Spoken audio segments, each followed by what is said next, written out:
Once, a mighty king of the Yakshas named Śaṅkhāsura went to Mathura.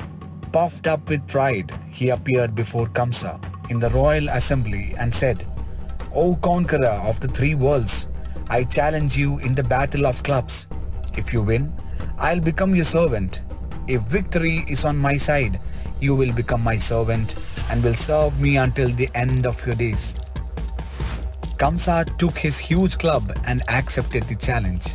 The battle was fierce. The brave warriors fought so furiously that the sparks from their colliding clubs fell in different directions until the clubs suddenly scattered into small pieces. Then Kamsa punched the angry Yaksha with his fist, and in revenge, Śaṅkhāsura struck Kamsa with a fierce blow to the chest. So they fought in a fist fight for 27 days.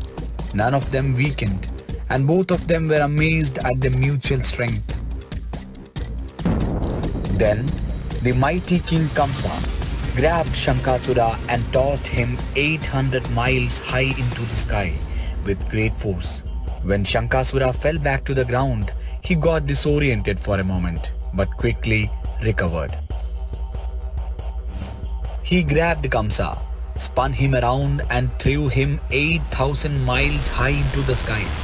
Kamsa landed with the crash and the earth trembled and shook. Meanwhile, Gargamuni, the all-knowing king among the sages, came to the place of their battle. The two warriors paid their respect to him as the sage spoke to Kamsa.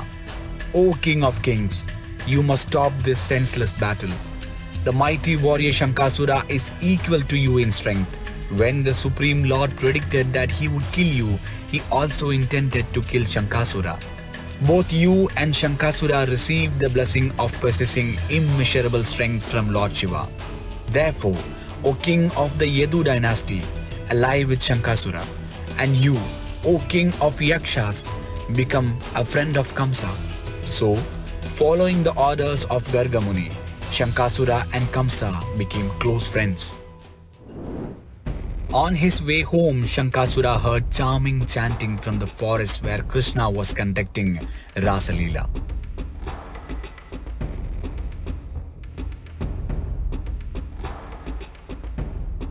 Attracted by the sounds of the carousels, he approached the scene where the Rasa dance was taking place and saw the queen of the Rasa dance and Lord Hari, the master of the Rasa Leela. Krishna played the flute and smiled sweetly, arching his eyebrows, and the girls of Vraja were dancing around him. Mistaking Krishna for an ordinary youth, Śaṅkhāsura decided to kidnap one of the gopis.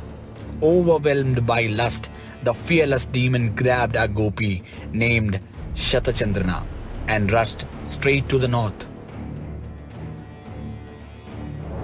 When Shatachandrana cried out in terror, "Krishna! Krishna!" the Lord tore out the shala tree with one hand and furiously chased the demon. Seeing angry Krishna approaching, the demon became frightened, left the gopi and ran for his life. With his mighty hands, the Lord brought down the shala tree on the demon, then spun him around and violently threw him to the ground.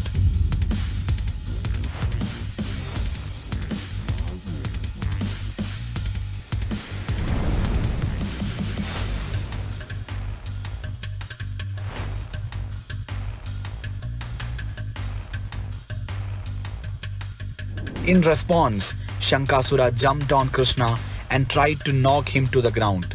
So they fought fiercely, shaking everything around.